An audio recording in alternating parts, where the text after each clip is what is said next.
What is up, everyone? It's Andy. Are you happy to see me? I bet you're happy to see me. You're probably smiling right now, but that's a preemptive smile. You shouldn't have smiled just yet because you're probably not going to be smiling by the end of this video. So if you are smiling, actually, I'll keep it going. I'll give you a good reason to smile. We still got that Caesar Sportsbook promotion.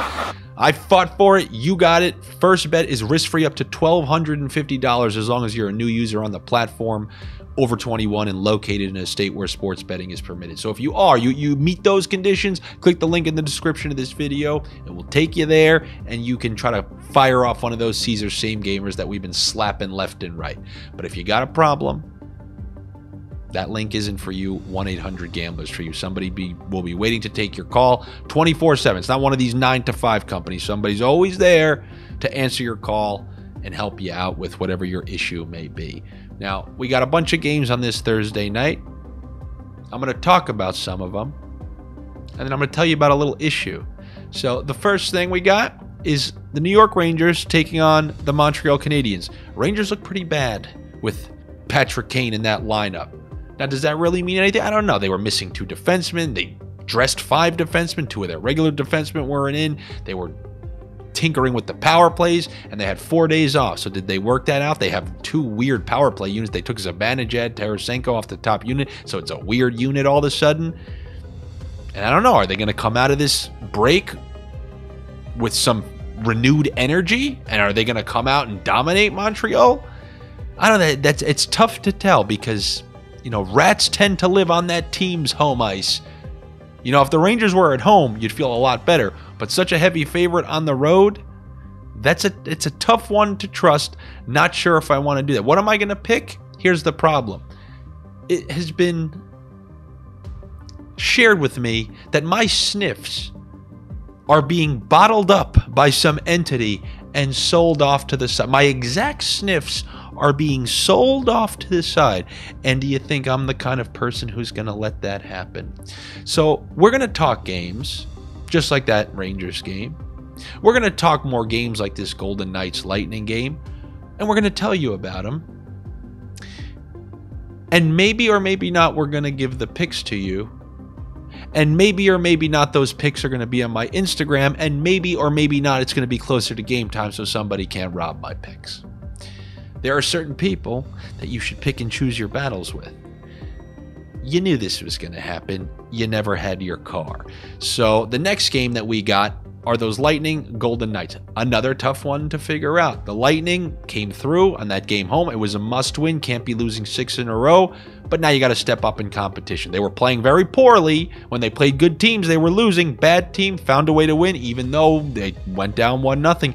You got the Golden Knights coming in there who are coming off a loss. 2-1. They're always entrenched in these low-scoring games. That's what Bruce Cassidy has them playing. So what do we got for Tampa here? Is it like 1 win and then right back to playing lackluster? Because the Golden Knights are, as far as I know, they're still the top team in the West, right? This one, it's like I'm tempted to go, oh, well, let's go under on this one. Let's go under on this one because you got Cassidy and Vasilevsky. But no, though, the Lightning have been playing in these crazy. So do you go over 1.5 for both teams? Well, if you did that last game with Florida and Vegas, both of those teams didn't get to over 1.5. So it's tough to know what to slither out of that one.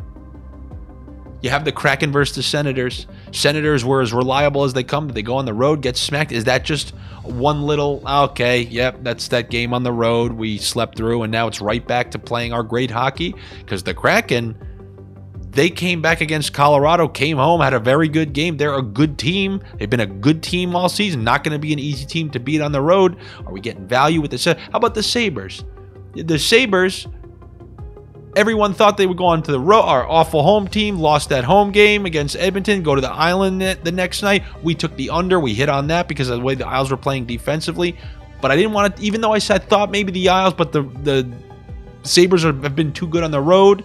And now they come home against Dallas, a team who's favored in their building.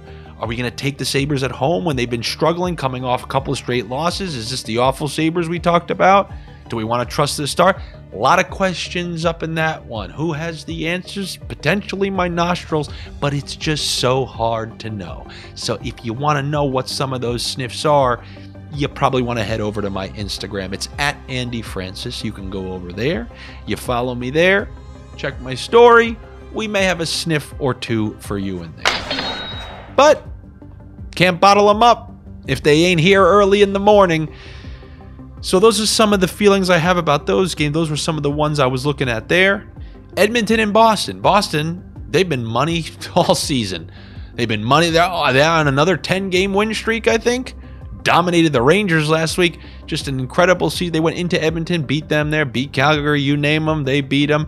We got Edmonton coming into Boston. Is it going to be a little bit of revenge? They seem to struggle with Edmonton's speed. They ended up winning that game, but it was not peaches and cream. So I'm thinking about going both teams over 1.5 with one of the results. Got to see how we're feeling about this one to figure out what I want to combine it with. I'm leaning towards goals being scored in this game, but anytime you deal with Boston, they could shut down any team. They have a Vezina Cannon, one of the best goalies in the league, on their team. Should maybe we look under? Like if you took under in the Sabres versus the Oilers, that one actually came through. Everyone took the over, that was under. Is everyone going to take the over here? A lot of questions here on this slate. Only way you're really going to get the answers to that is by following me on Instagram. That's right. Won't be stealing my picks today, my friend. I will see you over there later. Make sure you're subscribed to the OddsShopper channel here. Come follow me on Instagram. We're doing a little marketing for myself. This is a marketing episode. 2 weeks to start the spread. See ya.